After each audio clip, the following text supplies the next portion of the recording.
Welcome back to the Spurs and Paws Show, episode 3. It's your boy Kyle Collins along with Josh Berry and Ryan Walker. We are here. Week 3, we made it to the 3rd episode, and we appreciate all the support. It's been a lot of views and a lot of comments. Has been a lot of good comments. The good thing is our first video has outlived our second one. We're continuing to get comments on our first episode. Yeah, so apparently that either means our first episode was goated or our second episode was bad. Which I think it means both. I think it means both. But This is going to be a good one. So you can start commenting on this episode. Yeah. So obviously you can tell our audio is back to normal. Thank the good Lord. You sure about that? You sure about that? All right, so today we're going to talk about the biggest headlines going into the week. And Josh, we got a couple of important ones for both teams. We do. So I guess we're going to go ahead and cover Clemson first, and that is that there's been no separation out of camp, meaning, translation, none of our guys are any good, and I don't know what's going to happen. So Dabo Swinney said, we're just a bunch of nobodies. It sounded almost like a religious clip. We're a bunch of nobodies trying to be somebody that anybody can do something. I don't know. It does something like that. It's very, very, Clemson religious-y. It was. They're taking that verse, humble yourselves and the Lord shall lift you up. Yeah. And what he's trying to do is he's like, God can use anybody to win a football game. Yeah, but I think he still thinks that they're like a Western Kentucky, nobody ever heard of you kind of status, when in reality, everybody pretty much hates you guys. And it's still something people rush the field over, even though y'all are terrible now. Yeah, the worst part of being a Clemson fan on the fall down the mountain is I've literally been in about 5 field rushes. You really have. I've been there. Well, we've been there. We had the field rush at Florida State. We had the field rush at Georgia Tech. Georgia Tech fans are probably the nicest fans I've ever met in my life. Those were the smartest, nicest people. Those engineers were apologizing to me on the way down. I was wearing an orange shirt, and they're like, "We're sorry, man. It was a tough loss." Where like Florida State's like, "Yeah, screw you." They're Honestly, which one do you think was better from a standpoint of like field rushing? Honestly, I think Georgia Tech was. Georgia Tech acted like they'd never been there before, which made it better. They pulled a mini Tennessee Alabama field rush. When they broke down the goal, they brought the field goal to downtown. I mean, they went crazy. You can see all this footage right here as we talk about it. So, by the way, speaking of which, I know it's getting off subject, but Josh carried the field goal, and Ryan and Nathan actually partied with the Yellow Jacket. I don't know what his name is, but they were partying with him. Maybe Jackety. I don't know what his name is. But anyway, yeah, they were very excited. As excited as MIT level engineers can be. Really. And what's so great is even when they got done, they put the field goal back together the way it was, and actually a better structural field goal. They did indeed rebuild it and put it back. Like we need more of that. At South Carolina, we would have took this goalpost and took it to the Congaree River, and probably half of our students would have drowned while the goalpost sat on the bank. South Carolina students would have cut it up into small pieces and put it in their apartment. Oh, look, I got a piece of the field goal. Goalpost. Goalpost. all of this nonchalantness just because we're talking about how Clemson's going to be bad this year. So I do have a take on this. So Clemson, I know what you're thinking, and I know you're going to say that this just means we all they all suck, which is very possible. It's very possible. Very But I had an epiphany last night, Josh. I was sitting there in the bed. I knew I was getting up early to come do the show, and I was like, this really reminds me of a story of a young man named Dabo Swinney, a 38-year-old who became the coach of Clemson. And, it was really a bad hire, if we're being honest, at the time. It actually got a D on a hiring from Sports Illustrated, but it was a bad hire. You're talking about a position coach, had never been a head coach. They brought him in, and he said, I'm going to climb this mountain and bring Clemson to the top. And I got to be honest, when he said that, I was like, whatever. That sounds like something Shane Beamer says now. Yeah, but I didn't believe either one of them. Is what I'm saying. I didn't believe him as well. So we start working our way in 2010. I went to the bowl game in 2010 when they were 6-7 and they lost to South Florida. Yeah.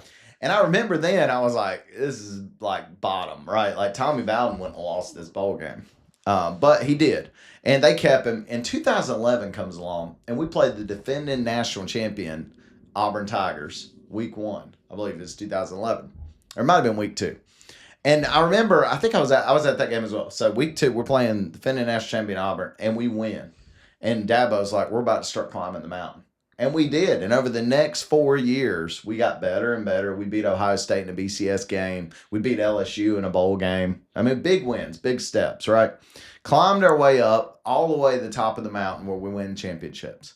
And then, as you know, after about the turn of this decade in 2020, we sort of slowly fell back down the mountain. It hasn't been like a complete kicking you off like the Spartan 300 movie where he gets kicked into the well. That would be a good clip, too. Basically, college football told Dabo, this is Sparta, and kicked him off into the well. But he has slowly fell off the mountain. So now he's looking down at the bottom, and he's like, you know what? We're just a bunch of nobodies, and y'all can jump on the rest of y'all bus. And I think we're going to do it again. I think we're going to climb. So let's talk about this thing, because what you've just said reminded me of a story of a lone locomotive that was sitting on the railroad tracks in Spartanburg. And lo and behold, all the companies had been bought up by this big company. Corporate greed had pretty much taken control of this little railroad. I don't know where we're going. And the little Clemson train, we'll call him Clemson-y or whatever we call him, he thinks, I'm about to carry the express again. I'm going to carry the most important train, and I'm going to be something again. And then as he starts paddling along, he realizes this is not the same railroad that I once ran on. I'm not going to be able to do this anymore because I'm too old and I don't understand what's going on. So what they did is they took this this locomotive to the scrapyard and they turned him into something else. And now he's probably you're probably drinking out of this locomotive right now. And that is the story of Clemson. You're not coming back up. It's over. It's been fun. I guess enjoy Billy Napier in 2 years when they finally fired Dabo Swinney. Billy Napier. He's back, baby. But No. Our next coach is going to be Debo from Syracuse. We go from Dabo to Debo. It just makes the most sense. Y'all just going to do that for merch reasons. Yeah. We don't have a Dabo. We've got a Debo. Yeah. We went from Dabo to Debo. Carolina. Josh, I'm not convinced that we can't figure out a way to win against LSU. I know I picked us to lose, but I'm just telling you, by the time we get to the game, I may be leaning on us pulling the upset. Can I ask you a question? Yeah. Which quarterback's going to do it? That's a question I'm asking too. I got another question. Which offensive line's going to block for said quarterback? I mean, listen, these are questions worth asking. Okay? And I know they're important questions. Quarterback may be the most important question in football. And offensive line may be the number 2 most important question in football. But translation, y'all ain't got a chance. I ain't saying we ain't got a chance, because what do we know about LSU? They're good. They got a brand new head coach. Brand new quarterback. They got brand new everything. How do you know? But you want to They did just spend like $250 million on the roster. You want to know what they do have? They have dead set answers on the depth chart. Do they? They got a very hard place to play at night. I'll give you. Now, that is probably the hardest place to play at night. Translation, y'all ain't got a chance. But, they didn't give Rudy a chance either. We're not talking about films. Look, you're talking about The Rock coming into wrestling, Did you watch The baby. Little Giants? Did you watch WrestleMania 32 when The Rock came in and pretty much scripted his own match to win against John Cena? My point. Listen, I'm just telling you, sometimes David beats Goliath. You're like, we're just a little old Clemson with a little slingshot. We've already got the colored lights. Let's just worship while we're here. Can we do that? Feeling New Spring right here. Look, we've got the little slingshot. We're just running out there against Goliath. We don't have that kind of money, but it's okay. We got the Paul. And our biggest headline for South Carolina, Josh, is there's some injury concerns with, I would argue, 2 of the 3 best players on the team. I would agree with that. Dylan Stewart, Jacarrius Pete. What are you concerned? I'm not. I think the report said this morning that Jacarrius Peak is actually running, which is good, because if you're an offensive lineman and you're running, it lets me there's some mobility there. And I don't really need him running. I don't think we're going to be running the running back screen where he's going to have to run upfield right at the last second. So unless Kendall Browse has snuck some stuff in, but honestly, I'm not worried about him as much as I am Dylan Stewart. Honestly, he hurt that back last year. I think he had surgery. And let's be honest, if he's not on the defensive line, I'm not saying we're not good enough to be good, but we're not good enough to be great. And I'm not saying that that's championship level. It just means we're not going to be good enough to stop anybody. You're going to have to score a ton of points. Well, and that's the problem, because if the defense can't make stops, Yeah, It's going to be on the offense, and this is a first-year system realistically. Like, we need everything to be jiving the way it's supposed to for my prediction to be true.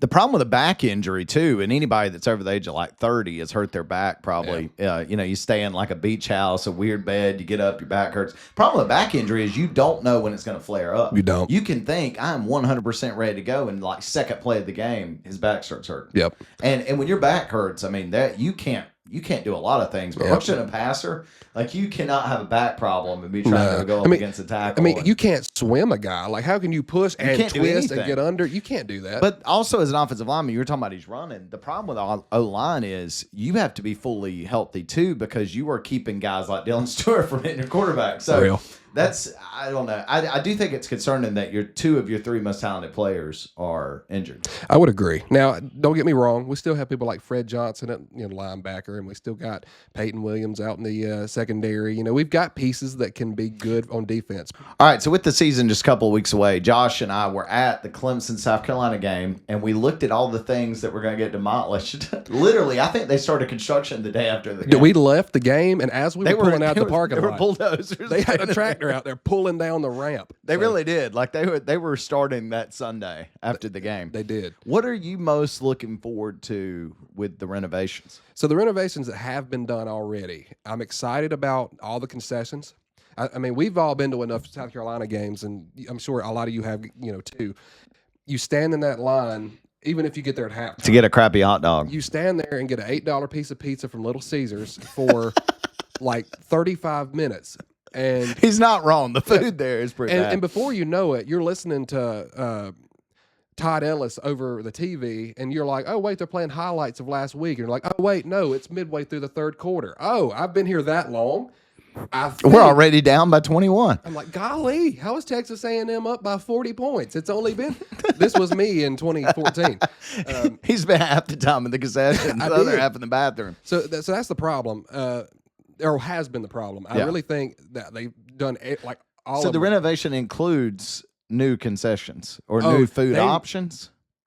I think so. For the normal people, not the sweet. Well, here's the thing. They did like the NFL stadiums and like Charlotte Motor Speedway did. They ripped all of the concessions out, all of that crap. You know how it looks like a parking lot over on the east stands underneath?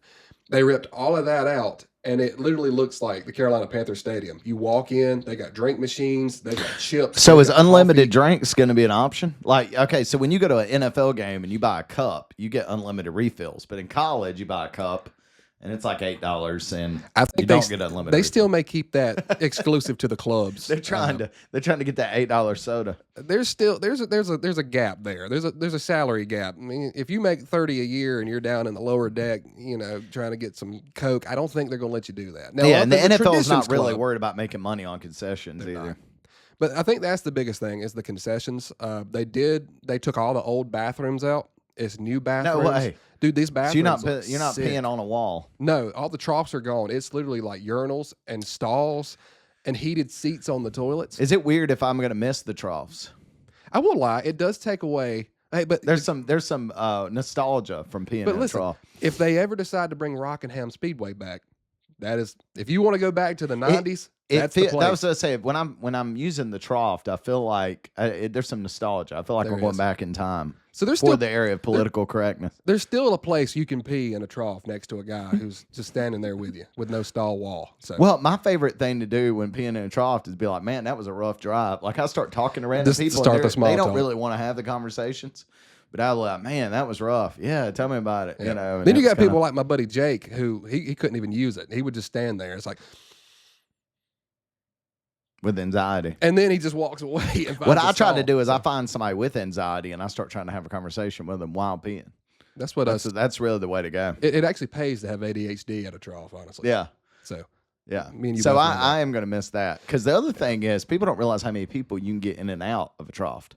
Like now that you have urinals, there's going to be a line. Number. Now I got to wait in line for a specific urinal. But in a trough, you may see about a 2-foot gap, and you're like, I think I can fit in right there. You can fit a lot of stream in there. You just see space. You see a little bit of real estate, and you just start going at that real estate. Like, I can get in there. Well, speaking of space, so they rip out this ramp, and I'm sure they haven't showed the final. There were 4 ramps. There's now 3. There's no They're way. taking a ramp off. So the first ramp's gone, which was the ramp we went up to get to our seats. Doesn't that make it harder to get to the upper level? Well, that's what I'm saying. So what they've done is they've put stairs on the front of the stadium, where we have the big banner, welcome home in Williams-Brice Stadium.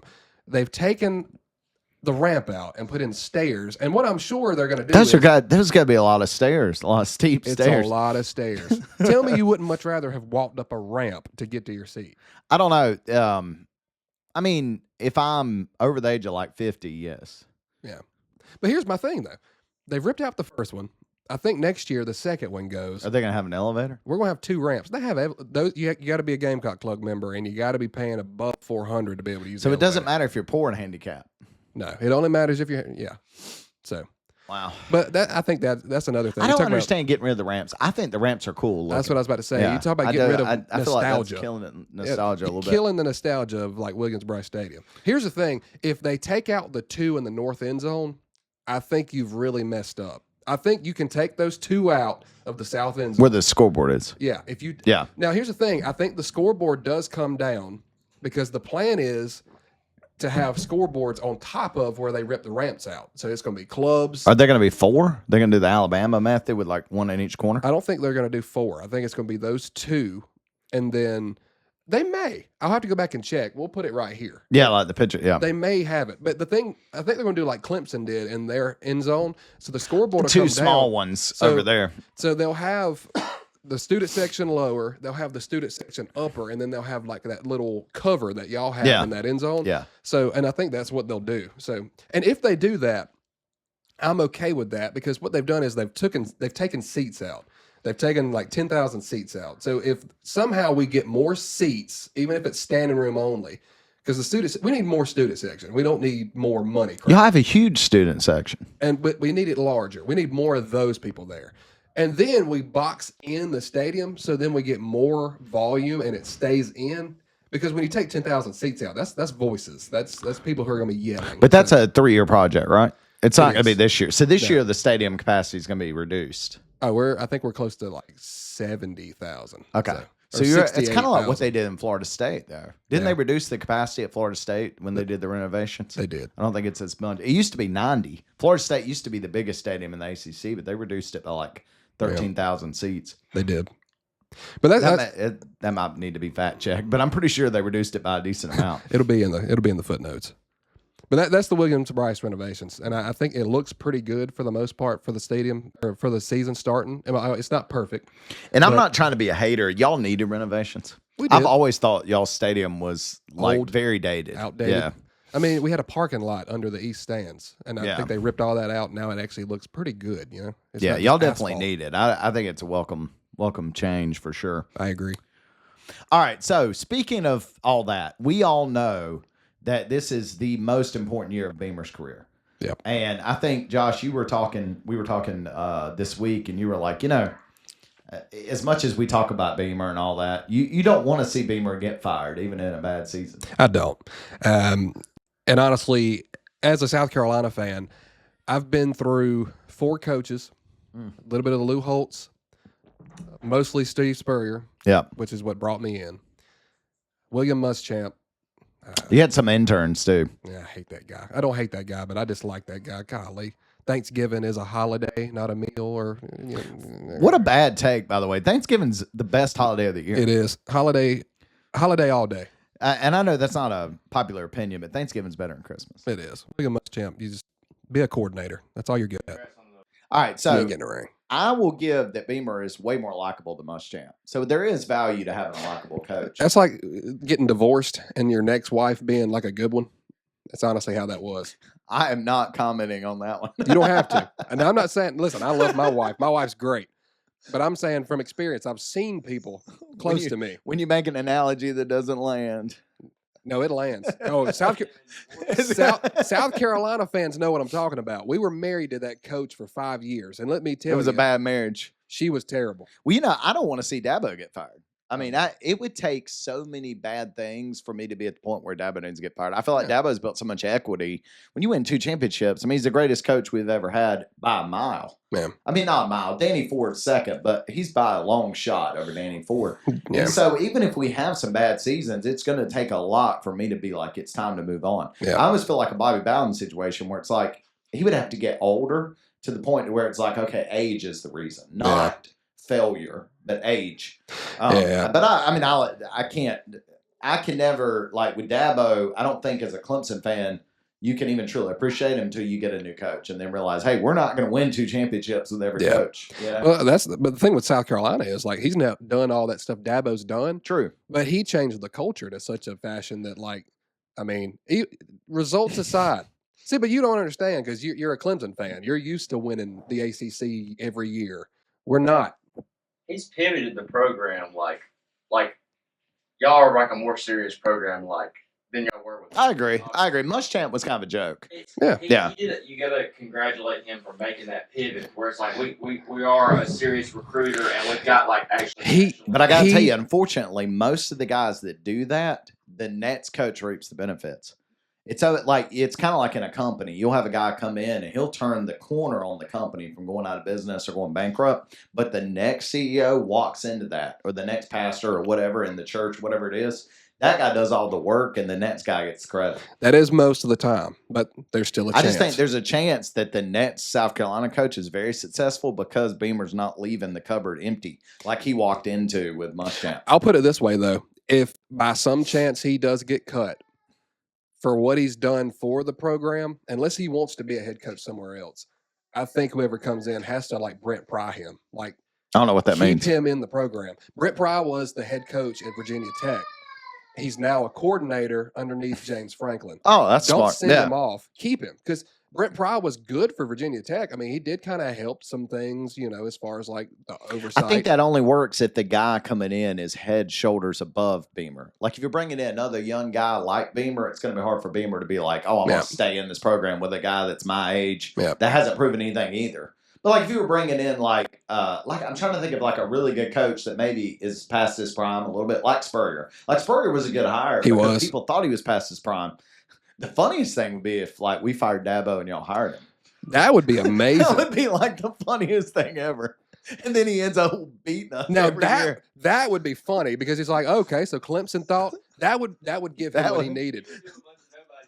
I know. He's like, listen, they let me go. They didn't think I was good enough. He's like, listen. This team has predominantly been at the bottom of the SEC for years. I've come here. I've won 3 titles back to back to back in the NIL. Because if you think about Dabo is Steve Spurrier from a age and like accomplishment standpoint. That's what we need. And listen, Beamer and Dabo are already good friends. He'll keep him in the program. We'll keep Beamer. He'll keep hyping That's why we can't fire Dabo. He would go to South Carolina. He would pull a Tavian Feaster. He was y'all's running back, then come down here. Of course, he didn't do crap when he got here. He didn't, and he made a mistake. He ended up not getting a ring. That was a bad move on his part. Yeah, sorry, Tave. Bad call. That was even before like NIL, so I don't even know they got paid to go down there. Probably Matt didn't get paid a lot. Well, a little bag of money. Probably. But that's why we can't let Dabo go, because Dabo would go to like South Carolina just to spite us. He'd be like, I'll be darned. I did all this for you. He kind of said that in the press conference last year. He was like, I'm 50, man. Y'all fire me. I'll just go somewhere else and win for 15 years. And it was like, all right, we're not firing you. Everybody calm down. I'm not going to lie. I think he's not wrong. I'm on the Dabo Swinney fire bus. Let's bring him to Columbia, baby.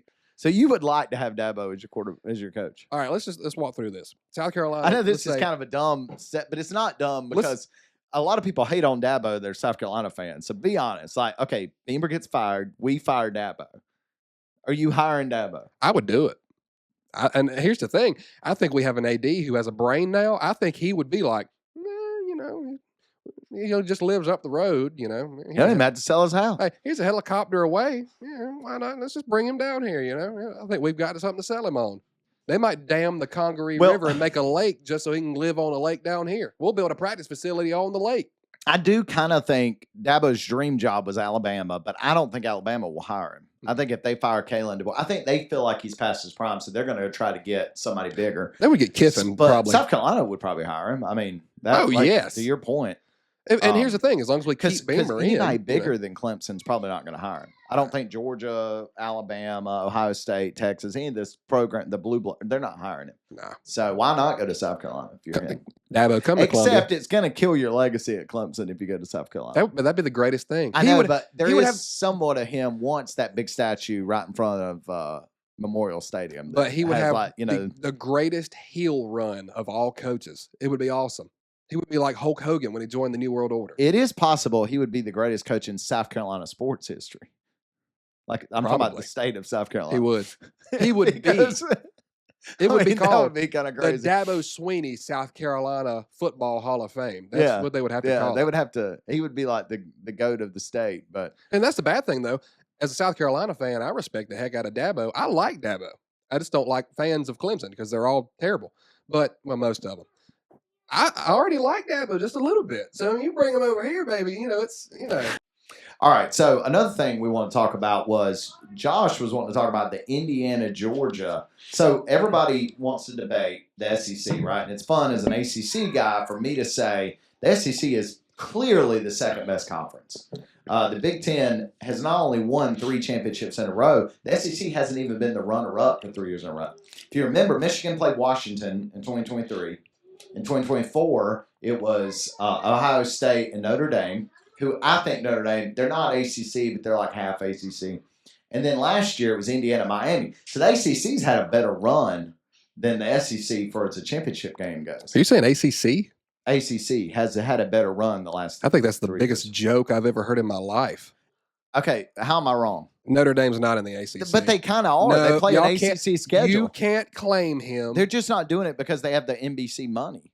But if you play an ACC schedule and ACC teams play you, that means you get a cakewalk every year, and no wonder you're boosted. You're part of it. You're basically part of the conference. Yeah, and you're playing in that conference, which is borderline terrible. Forget it. Forget that point. Take Notre Dame out of it. Miami went last year. The SEC has not went in the last 3 years. Okay, let's take Miami. But anyway, the reason I'm saying you don't cut me off. Let's take Miami, Georgia Tech, maybe Clemson, Florida State, junk all them. Now, who's in the ACC? Now, I did not say the bottom was better than the bottom of the SEC. Hey, you can't park there. You can't park there. But what I can do is be thankful. And today we're thankful for our main sponsor, Around Union. Around Union is the proud primary sponsor of the Spurs and Paws show. For more than 10 years, Around Union has been dedicated to keeping our communities informed, connected, and supported. We focus on local reporting, sharing events, and highlighting the people and businesses that make our area special. Not just in Union County, but in Whitmire, Packlet, Spartanburg, Gaffney, and beyond. Our platform exists to lift up our communities, celebrate local stories, and make sure our residents have access to reliable news and information. We're honored to support the Spurs and Paws show and to stand alongside a program that cares about our region just as much as we do. And now with that, back to the Spurs. I'm about to level with you. No, hold on. This is a better debate than Indiana, Georgia. I think we should talk about the conference. So as an ACC guy, and Ryan's an ACC guy being a Florida State fan, I will tell you the most annoying part. 2-on-1. No, but listen, the most annoying part of the SEC is the hypotheticals. It's always, well, if LSU had to play them, if they had to play them, and like every year as a Clemson fan, and we would beat South Carolina, and we beat them like 10 years in a row. I would always hear, well, we're beat up and we're out by the time we get to your game. Blah, blah, blah. Which is true. Let's go back and look at the history. Let's look at 2014. But if you really look at the SEC, Syracuse. If you really look at the SEC, it was Alabama, and I'm talking from like 2006 to 2020. It was pretty much Alabama. You had an LSU go in there for a year. You had an Auburn. You had like Georgia, in 21, 22. But Alabama was carrying the conference. And at the top, which is what the Big Ten's doing. The Big Ten has Ohio State, and they got Indiana. And they've got Michigan had their little pop year, sort of like LSU did. I'm telling you, dude, Oregon is due for a championship. It could be this year. Oregon may win the championship. If that happens, there's no way an SEC guy can say that they still got the best conference. Because for 15 years, they rode Nick Saban's coattail. And it was all about, we got the best conference. We win every year, blah, blah, blah, blah, blah, blah, blah. You may still have the deepest. I'm not saying the worst team in the SEC is not better than the worst team in the Big Ten or the ACC. And obviously the Big 12. I think the Big 12 is 4. I think we can confidently say the Big 12 is the 4th best conference. Just because at the top they don't have – Miami's kind of carrying the conference right now. Just like Clemson used to carry it, just like Florida State. We've always had one team that carried it. Florida State carried it for decades. Clemson carried it for about a decade, and now Miami seems to be poised to carry it. So I'm going to have to take the Josh Pate approach here. I'm not going to argue past like you just did there. I'm not going historical. I'm going this year. I can't believe I'm in this place. But I kind of hope if we don't make it to the top, which I've already predicted we won't, we're going first round. I want Georgia or Texas to just win the whole thing, and I want it to be blatant because I am an SEC guy. Because all South Carolina fans are SEC homers. It's not even that. Because if you take away the SEC, no, you'll have nothing to talk about. It's not that. It's not that at all. It's just because Clemson fans are ACC fans. We're just not as much. ACC. I'm really not. You are an ACC fan, I'm and a you just Clemson proved fan. it. You are so – maybe it's that you're so much not – for the SEC that you have to now do this. I'm not an ACC homer as much as I'm against the SEC. No. I'm an anti-SEC. Okay, well, I'm also an anti-ACC. No. But you're an SEC homer. Oh, it's not been that way at all. I hate Georgia. All SEC people are SEC homers. Listen, is no like. I hate Georgia. Thank you, Josh Montgomery. I hate Texas. I hate LSU. Thank you to Marcus. I hate Kentucky, even though they're terrible. I like. I feel like Kentucky's kind of like Switzerland. How do you hate Kentucky? They're not even a threat. I hate Texas A&M. It's like hating Iceland. I don't like Mike Elko. I don't respect you. I still don't. It's been 3 weeks. I don't respect you. I don't like Alabama. I don't like. We can go down the list. I don't like anybody in this conference for the most part, except for maybe like. I'm not even saying you're an SEC homer. I'm saying South Carolina fans in general are SEC homers. I respect that. I needed that. And what I'm getting at is all the arguments you made for 15 years are kind of going out the window. Oh, yeah, no. The stupid guy in the student section at Williams-Brice after we lose like our 8th game saying, man, SEC's the best. Woo! Ryan, do you remember the guy? Me and Ryan, we were at a church. We were at the name and address withheld. It's a kid wearing an SEC shirt. I can't even talk. He's like, I'm a fan of the SEC. I was like, that's the dumbest take I've ever heard. Like, imagine, put that in NFL terms, and I'm wearing an NFC shirt. And they're like, so are you a Panthers fan? I'm like, nah, I just like the NFC. And like, what? Yeah, nothing like having 16 teams to be able to claim. Well, there's 20 in the SEC, right? 18. Oh, no, I'm saying it's the same thing because the NFC has 16 teams. I think it's okay to ally with your conference if you want to. I don't. But for those people, I think everybody allies. Like, I'm happy that Miami is doing good. Yeah. But I'm saying, all I'm getting at is, and reason we're talking about Indiana and Georgia, we're at a time period where Indiana and Georgia on a neutral field, people are going, who would win? That was not the case 3 years ago. No, well, 3 years ago, it would have been changed. Georgia all day. Yeah. But I think that is the effect of NIL and the transfer portal and not having a salary cap. Honestly, I wish that we could. I would like salary cap too. I really wish we could pass that bill, or at least a bill like it that they're trying to get now. If for nothing else, just saying, listen, every player gets $250,000. That's a max. You ain't got to pay them that much if you don't want to. And listen, if you want to play college football, you've got to sign either a 3 or a 4 year deal. And if you sign a 4, maybe we'll give you $500,000 salary cap. But it's got to be for 4 years. You know what I'm saying? I want somebody to come in. I don't like every year not knowing who my roster is. Yeah. Let's be honest. 4 weeks ago, I would take a 2 year deal. 2 year deal, you could transfer one time. 2 years. If you transfer more than once, you got to sit out for a year. I like that. Yeah, See, I mean, it's fair. There has to be a 5 punishment. years. You could play 5 years. Yeah, and because of what they did to the guy who came to Clemson and then immediately just turns around and leaves like in 2 weeks after that. That's terrible. Like, you should not be able to do that. And that's another reason I like Dabo. He called it out. He's got some groin. You know. Well, Ole Miss has no. I mean, dude, Ole Miss is a joke. They are. Just, that's one team I can't stand. I hope they lose every game. That's another one. I hate Ole Miss. I hate Vanderbilt. Mississippi State. I respect them. They're okay. You like Tennessee? That's what I said. Yeah, I like Tennessee. Okay, so now I will say this: there is a growing sentiment on the Big Ten side that the only reason why the SEC's fallen is because they've always been paying players, and we're just now started. I think that's bogus too. The reason why the Big Ten is doing good now is because they have more money, because they're in bigger markets. But I don't think that. I think everybody's always been paying everybody. But you got to think, if you're a kid and the money's the same, you'd rather play in the South. It's better weather. The girls are prettier. Yeah. I mean, am I wrong? Tell me where I'm wrong. He's bro. not wrong. Tell me It's where I'm okay. wrong. The South is better. There's nobody moving up north. Yep. Thousands of people move down south every year because they're tired of living in Ohio But and New York and Massachusetts, all these places. You do have a point, though. Like every day they're building new communities down here. They're doing it for a reason. If the money was the same, that's why the SEC dominated. They had the best college campuses. Yep. They had the best atmosphere, the best stadiums. They had the best weather. Yep. Nobody wants to be practicing in 25 degrees. But if you think about it, and this is a good point because I think it's why Georgia's so good too. Georgia has Atlanta. South Carolina's got Columbia. Like, that's not a city. Yeah, there's a not big huge difference market in there. Atlanta But you think and about Columbia. Ohio State, Cincinnati, Well, Detroit. Not only that, but the state, the whole state of Ohio is a huge economy. Penn State's got Pennsylvania. That's a huge economy. USC's in LA. Yeah. Oregon's got a big economy. I mean, all of them do. Indiana's a big economy, dude. A lot of billionaires went to Indiana, or Mark Cuban went to Indiana.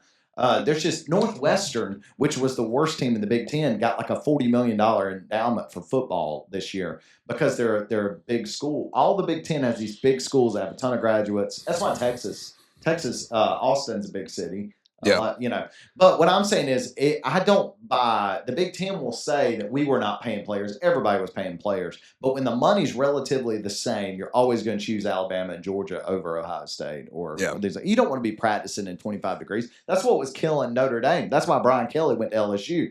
Brian Kelly said, I can't win at Notre Dame because back then he couldn't. What he didn't realize is that the world was going to change. And I know Marcus Freeman's good. He's better than Brian Kelly. But had Brian Kelly stayed at Notre Dame, they would have had success too because the world changed. And so it makes Brian Kelly look really bad. But in reality, Notre Dame was different 6 years ago. The way everything's going now is made it to where everybody, if you got the money, you can win. I mean, you can beat any team in any market, anywhere, because people follow money over everything. Which is why we need that salary cap. Let's make college football more about. Let's make college football more about what it should be about: campus life, being on campus. What's it like there? Tradition. I came to South Carolina because of 2001. I came to Clemson because of riding the bus around the stadium and running down that hill. Let's make it about that. Not, I came to Clemson. They gave me $100,000 just to show up. Like, that's stupid. It doesn't mean anything. I think what Kyle means too about like players not choosing to play at North. I think he's talking about guys that are in the middle. There's obviously guys that grow up in Ohio For sure. that love and dream about that playing for Ohio State. Kids that grow up in Michigan dream about playing in the big house. I think he's talking about players that are on the fence, like players that don't have a tie like that or in their hometown. They're like, where do I want to go? I've got offers from the South and then the North, and you kind of weigh the other options if the money's the same. Here's the other thing: more NFL players are from Florida, Texas, and Georgia than any other state. Yep. SEC always kept those players because they grew up fans of those teams. They stayed in town. Now Ohio State, Oregon, they're offering them millions of dollars to come up. You can't not do it. No, I know. So that's the difference too. Is that the reason why the SEC was historically better is there was more homegrown talent. Yeah. Well, you got Florida, IMG in Florida. Yeah. I mean all these high schools. A lot of these Florida guys are going to Ohio State because one of that is the Gators and Florida State have fallen off. So Miami is grabbing talent. So that's the thing. Miami's the reason they don't even have to go outside South Florida to get their talent. And everybody always knew if Miami ever figured it out, there were going to be problems. Yeah. Like, because in the 80s, they had a juggernaut of a team, but they just didn't have the right coach. Now, I think they got the right guy. So what's his name? I know. It's Mario Cristobal. He knew. He called me. Listen. I was literally like, I could not think. I was like, hey, I want y'all to know. Kyle Collins. His middle name is Kyle Casual College Fan Collins. That was episode 3. We thank you for tuning in. If you want to, please subscribe. If you don't want to, please subscribe. You know what I'm saying? We need subscribers. Like the video. Go check out our other episodes. It's still preseason. A lot of this is still relevant. Thank you again. And have a good time, everybody, except for Michigan fans.